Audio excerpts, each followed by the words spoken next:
Amin. Jadi seperti itu Pak. Bagaimana potensi-potensi yang memang segera ada di sini Pak?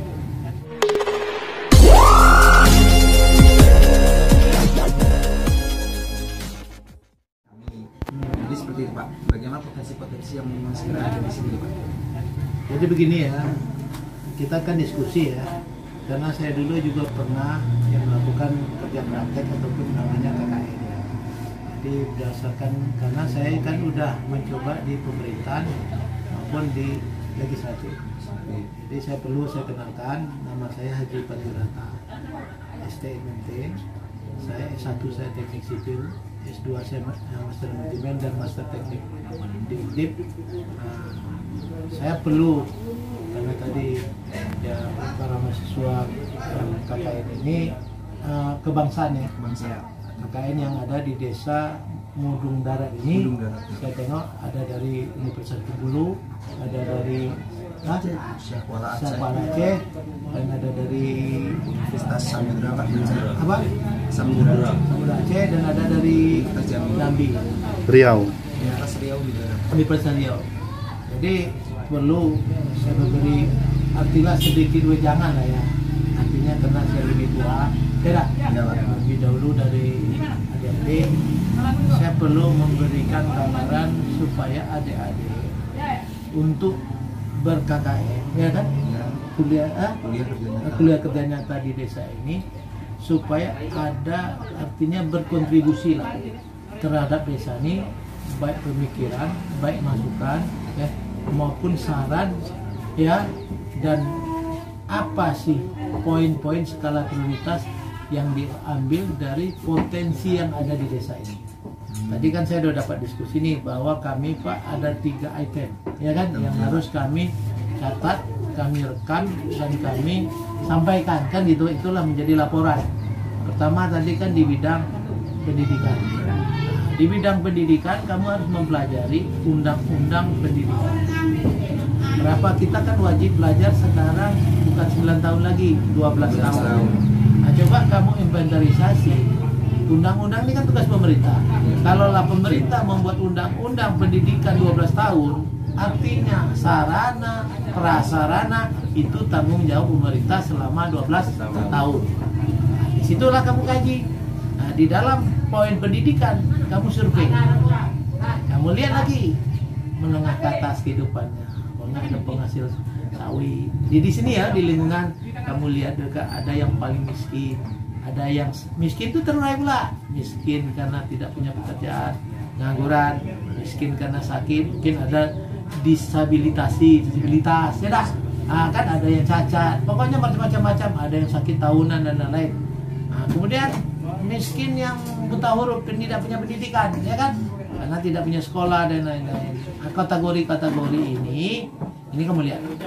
Kalau umpamanya dia orang tuanya miskin, anaknya tidak sekolah, salah pemerintah.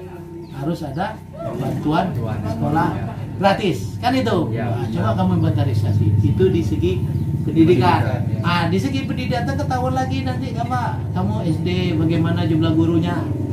Mana lebih banyak guru honor, pegawai kan gitu kan. Nah, menurut kamu logikanya dengan fasilitas jumlah guru yang ada ini mampu tak seorang sekolah SD dengan sejumlah muridnya? Umpamanya di standarnya satu lokal itu 25, nyatanya lebih atau dan kursinya, bangunannya, kadang-kadang WC-nya tidak punya, ya kan, sanitasi kan, bagaimana hidup sehat dan lain-lain. Coba kamu potret yang seperti itu selama KKN ini, ya. Ini menjadi pointer-pointer ini. Ya, berarti pemerintah tidak menjalankan tugasnya.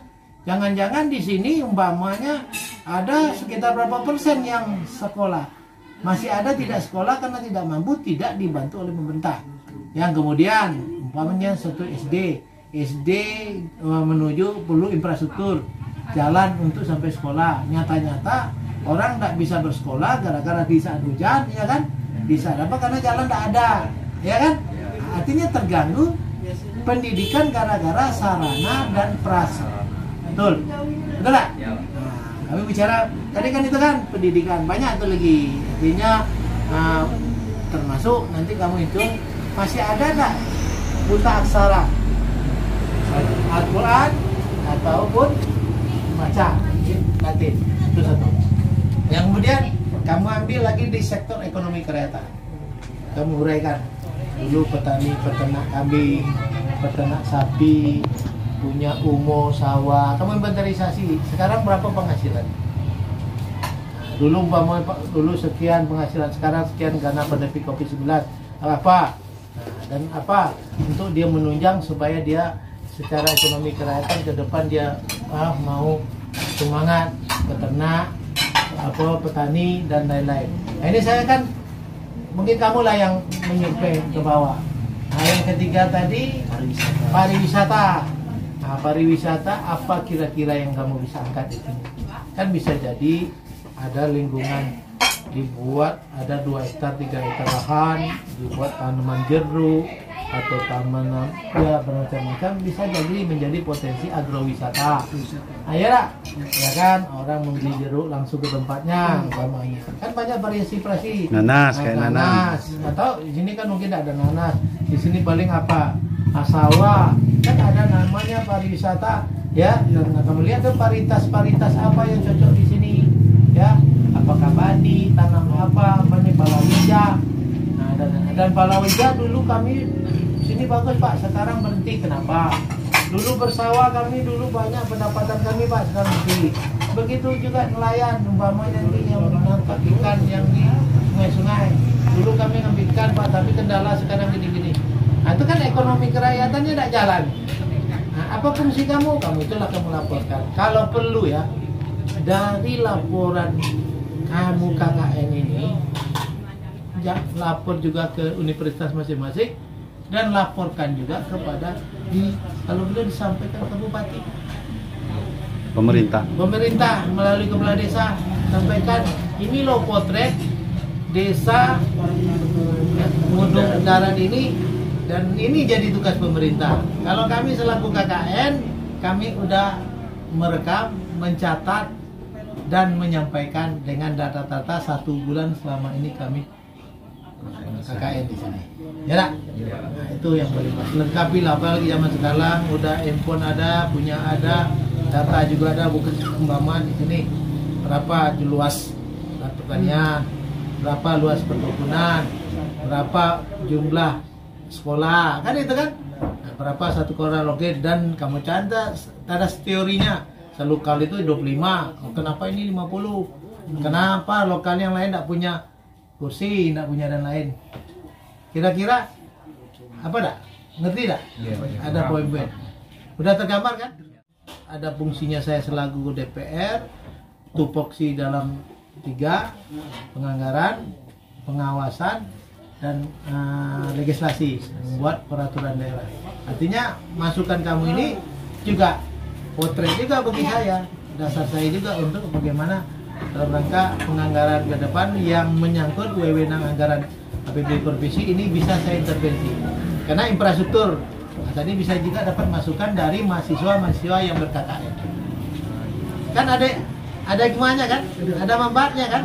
Bukan sekedar kamu datang sesuai dengan minta laporan tertulis, sudah tuh pulang dengan foto-foto cuman itu berarti kamu bekerja cuman berdasarkan tugas perintah aja, tapi tidak meninggalkan sesuatu yang baik untuk desa, untuk kabupaten, dan untuk negara. Betul tak? Ya. Nah, kalau kita sinergi dengan DPR dengan begini kan bagus, benar? Ya Pak. Mungkin itu aja. Ya, kira itu ya yang bisa saya sampaikan.